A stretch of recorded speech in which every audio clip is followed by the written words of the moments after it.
Hola a todos, yo soy Mario Dávalos y soy el CEO y fundador de Capital DBG, una agencia de comunicación en Santo Domingo, República Dominicana. Hoy yo quisiera contarles un poco cuál ha sido mi experiencia y cuáles son mis recomendaciones a nivel personal para manejar los equipos y de alguna manera manejar el riesgo que nos ha arrojado esta crisis. Y lo que pasa con las crisis es que en general, todas por naturaleza, reordenan los sistemas. Y por eso así me refiero a reordenan prioridades, reordenan expectativas inmediatas. ¿Qué nosotros creemos que tiene valor y cómo eso produce resultados y se conecta con otras cosas que tienen valor? Y lo que termina pasando es que todo eso se rompe.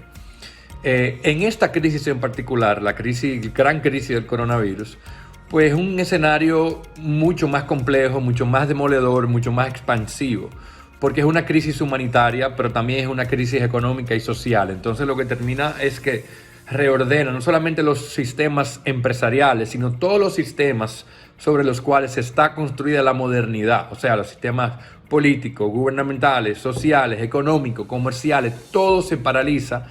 Y todo se paraliza al mismo tiempo en todo el mundo, que es la primera vez que vemos algo de esa naturaleza. Por eso lo que termina pasando es que los líderes también comienzan a frizarse y a congelarse y no queda tan claro cuál es el próximo paso de acción.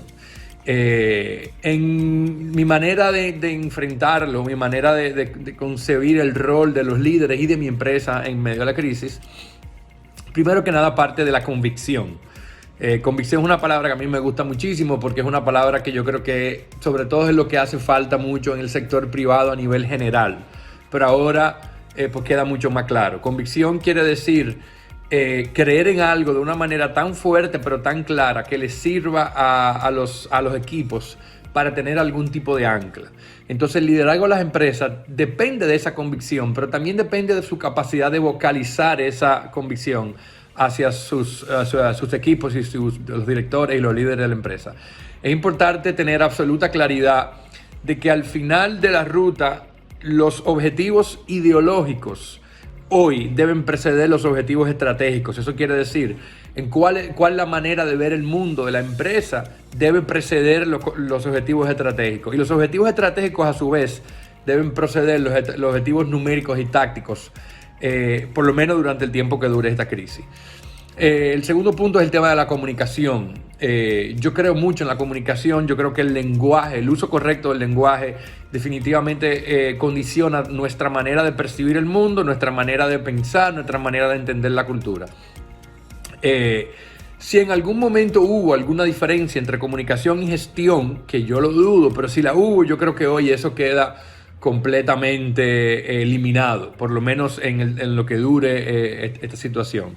Y lo que pasa con la comunicación es que no es en sí la solución a los problemas, pero es el ferrocarril, es la vía por donde transitan todas las soluciones que nosotros podemos ir creando.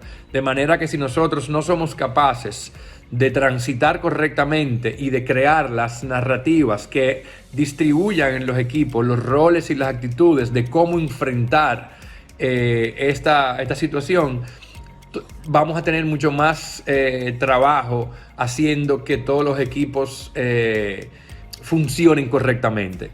La comunicación es clave para de alguna manera conectar ideas, conectar puntos y el tema de los roles. El rol, y con el rol me refiero a los arquetipos de cada uno de los líderes de la organización. Yo creo que es vital diseñar y producir canales de comunicaciones directos, inmediatos y constantes con todos los equipos. Tercero es un tema de la vitalidad. Y la vitalidad, como yo la entiendo, tiene mucho que ver con dinamismo, con agilidad. Una de las consecuencias de la visión científica que tenemos del mundo, de la modernidad, es esta idea de que hay una solución para cada problema y es una solución que es perfecta y es exclusiva, que es la única solución posible. Y yo creo que en momentos de tanta incertidumbre resulta muy frustrante y muy paralizante cuando no es tan sencillo encontrar esa solución perfecta. Yo lo que creo es que más que enfocarnos en soluciones perfectas, hay que buscar soluciones que fomenten y empujen la vitalidad de la organización, de todos los equipos, mantener agilidad, dinamismo en las tácticas, porque para sobrevivir hoy hay que distinguir cuáles son las cosas que hay que corregir y perfeccionar, pero también cuáles son las cosas que hay que descartar y reinventar completamente. Y yo creo que mantener la vitalidad hoy quiere decir mantener un sentido de comunicación constante, mantener un sentido de urgencia y una necesidad de saber que todo tienes que estar en constante movimiento en el día de hoy. Yo creo que la vitalidad es una de las grandes claves para sobrepasar esta crisis. Y por último, hay un tema que es obviamente de adaptación. En mi caso, yo fui formado como artista, o sea que yo me fui volviendo empresario y manejando negocios más con el tiempo y de una manera mucho más empírica. Por ende, mi manera de enfrentar el riesgo y enfrentar la incertidumbre, pues siempre fue tuve mucha habilidad en enfrentar riesgo e incertidumbre. Yo creo que liderar desde la formación artística me ha traído muchos aciertos y muchos desaciertos, obviamente. Pero quizá la cualidad más valiosa es la capacidad de adaptarse rápidamente a cualquier escenario que se presente, de aprender constantemente de cualquier cosa y de poder improvisar con los recursos disponibles en un momento donde no tenemos certeza de que nada va a estar disponible todo el tiempo. Aceptar el riesgo como un estilo de dirección, yo creo que hoy me ha resultado muy valioso. Generalmente la improvisación da mucho miedo, nos aterra, porque también incluso se considera como se asocia con algún tipo de falta de planificación y falta de estrategia, y se asocia hasta casi con la mediocridad a la hora de dirigir. Pero como las crisis producen incertidumbre, precisamente desde esa incertidumbre es que la capacidad de improvisación resulta valiosa. Improvisar no significa dejar las decisiones a la suerte. Significa aceptar que no tendremos acceso a los recursos acostumbrados y que no tendremos acceso a la constancia o la certeza de que las cosas van a funcionar como se supone que siempre funcionan. Entonces, desde esa capacidad es cómo mantenemos el foco, el optimismo y la convicción, adaptándonos a un escenario que está en constante cambio.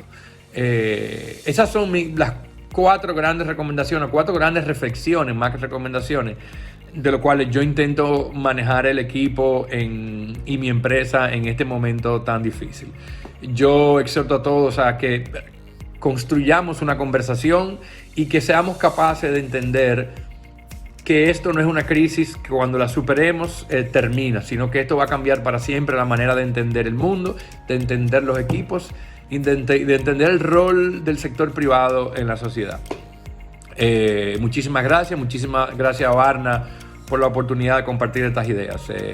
Deseo que todos tengan la capacidad de sobrevivir empresarialmente este momento tan difícil. Muchísimas gracias.